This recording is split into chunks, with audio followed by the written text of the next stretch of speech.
श्री स्वामी समर्थ, श्री गुरुदेव दत्त. बघा, उद्या 25 जून आहे आणि गुरुवार देखील आहे आणि गुरुवारी निर्जला एकादशी आलेली आहे. बघा, प्रत्येक जण सगळ्या एकादशी पकडतं असं नाही, पंधरवाडी एकादशी सगळेच पकडतात असं नाही आहे. पण त्यातील त्यात आषाढी एकादशी, कार्तिक एकादशी, निर्जला एकादशी या अशा एकादशी आहेत ना की ज्या तुम्ही पकडल्या ना तर तुम्हाला संपूर्ण एकादशीचं फळ मिळत असतं. त्याच्यामुळे तुम्ही उद्याची निर्जला एकादशी नक्की पकडा. आणि जरी नाही पकडणं झालं तरी तुम्ही काय करायचं आहे, कोणत्या सेवा करायच्या आहेत, कोणती कामं करायची आहेत ज्याच्यामुळे तुमचं पुण्य कितीतरी पटीने वाढणार, ही सर्व माहिती मी तुम्हाला आजच्या व्हिडिओमध्ये सांगणार आहे. कृपया करून उद्या ही कामं तुम्ही नक्की करा, यातील कोणत्याही सेवा करा. बघा, तुम्हाला जर अडचणीतून बाहेर पडायचं असेल, तुमच्या घरावर संकट आलेलं असेल किंवा घरामध्ये कोणाचं पटत नसेल ना, तर अशा शुभ दिवशी यातील काही कार्य केले ना तर ते खरंच तुम्हाला खूप जास्त पटीने फळं देऊन जात असतात. त्याच्यामुळे तुम्ही उद्या नक्की ही कामं करा व सोबतच या सेवा नक्की करा. बघा, आता प्रत्येकालाच उपवास करायला जमेल असं नाही आहे. कोणाकोणाच्या शरीरावर डिपेंड असतं, कोणी उपवास करू शकतं, कोणी नाही करू शकत. आणि खरंच उपवास करणं हे शरीरासाठी चांगलं आहे, पण तुम्ही फक्त उपवास करताय आणि सेवा नाही करत आहे किंवा मनामध्ये इतरांबद्दल द्वेष असेल ना तर तुम्हाला त्या उपवासाचं फळ मिळत नाही. त्याच्यामुळे तुम्ही उपवास करत असाल किंवा नसेल करत तरी मनामध्ये भाव ठेवा आणि मनामध्ये श्रद्धा ठेवली ना तर नक्कीच तुमचं जे काही कामासाठी तुम्ही हे करत आहात ते पूर्ण होणार आहे. ते अगोदर नक्कीच सांगेल की आता बघा, पाऊस पडत नाही आहे आपल्या इकडे, पाण्याची खूप टंचाई वाढलेली आहे. तरी आज तरी थोडासा पाऊस झाला, पण पावसाचं प्रमाण खूप कमी आहे. तर तुमच्याकडे पाणी असेल तर नक्की तुम्ही पाणी, लोक खूप पाण्यासाठी त्रस्त असतात. रस्त्यावर काम करणारे मजूर असू द्या, प्रवास करणारे नागरिक, वृद्ध व्यक्ती, पक्षी, प्राणी यांनाही पाण्याची गरज असते.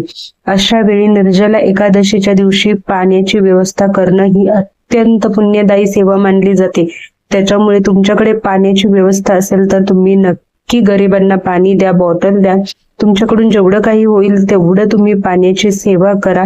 बाहेर एक माठ भरून ठेवा, स्वच्छ थंड पाणी ठेवा. पक्ष्यांसाठी तुम्ही एखाद्या वाटीमध्ये, परातीमध्ये, प्लेटामध्ये, कशामध्ये जमेल त्याच्यामध्ये तुम्ही पक्ष्यांसाठी पाणी ठेवा. पक्ष्यांसाठी ठेवताना ते फक्त चपट म्हणजे प्लेन नसायला हवं, त्या पक्ष्यांना पिता येईल अशा पद्धतीने आपल्याला पाणी ठेवायचं आहे.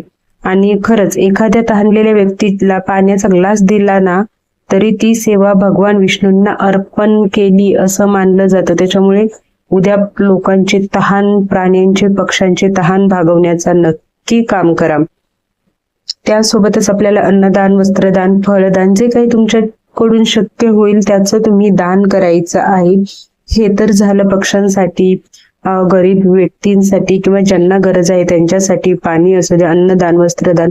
पण सोबतच आपल्याला एवढंच नाही तर आपल्याला सेवा देखील करायची आहे. बघा, सेवा काय करायची आहे तर उद्या भगवान विष्णूंच्या प्रतिमेसमोर तेलाचा लावा, तुपाचा लावा, कोणताही दिवा लावा. दिवा लावा, प्रार्थना करा, तुमच्या आयुष्यात असणाऱ्या अडचणी सांगा आणि एक माळ ओम नमो भगवते वासुदेवाय नमः या मंत्राचा आपल्याला जप करायचा आहे. फक्त एक माळ, 11 माळी करणं होत असेल ना तर खरंच खूप चांगलं, पण 11 माळी शक्य नसेल तर कमीत कमी एक माळ जप नक्की करा. त्यासोबतच पिंपळ वृक्षाची सेवा करायची आहे. पिंपळ वृक्षाला आपल्याला दीप अर्पण करायचा आहे, जल अर्पण करायचं आहे. पिंपळ वृक्षाला तुम्ही प्रदक्षिणा घालू शकत असाल तर नक्की घाला. आणि एक गोष्ट लक्षात ठेवा, जेव्हा तुम्ही पिंपळ वृक्षाला दिवा लावणार असाल ना तर त्या दिव्याचं तोंड दक्षिण दिशेला नसायला हवं, याची काळजी आपल्याला घ्यायची आहे. त्यासोबतच गीतेचा 15वा अध्याय उद्या वाचणं खरंच खूप महत्वाचं आहे. संक्षिप्त श्रीमद भगवत गीता, विष्णू सहस्त्रनामाचं पठण आणि रात्री 12 वाजता विष्णू व्यंकटेशम स्तोत्राची सेवा आपल्याला करायची आहे. बघा, आता सगळ्या सेवा करणं शक्य होत नाही, कारण की वर्किंग लेडीज असू दे, वर्किंग जेव्हा असतो किंवा घरामध्ये छोटी मुलं असतात त्यावेळेस सगळ्या सेवा करणं शक्य होत नाही. पण जेवढ्या तुम्हाला जमतील तेवढ्या सेवा करा आणि मनापासून आणि भक्तिभावाने करा. कोणतीही सेवा तुम्ही 1 सेवा करा किंवा 10 सेवा करा, फळ तुम्हाला सेम मिळेल. फक्त मनामध्ये भक्ती हवी आहे.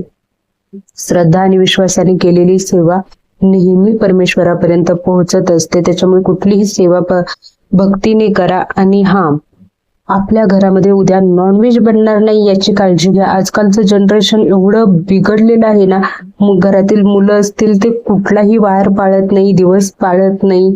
आम्हाला खायचं म्हणजे खायचं, आम्ही बाहेर जाऊन खातो. त्यांना तुम्ही शिस्त लावायची आहे. कमीत कमी एक दिवस जे काही प्रदोष असतो, शिवरात्री असते, एकादशी असते, संकष्टी असते, विनायक चतुर्थी असते, इतर दिवशी खा. पण कमीत कमी आपण हिंदू आहोत, आपली संस्कृती आपण पाळणं खरंच खूप महत्वाचं आहे. तसं तर नॉनव्हेज खाणं खूप चुकीचं आहे.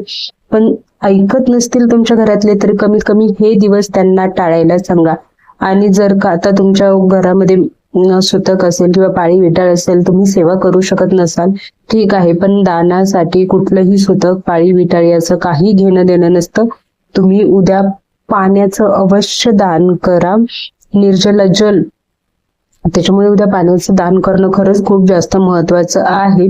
आणि सोबतच अन्नदान, वस्त्रदान जे काही तुम्ही करू शकता ते करा. जेवढ्या सेवा शक्य आहेत तेवढ्या सेवा करा.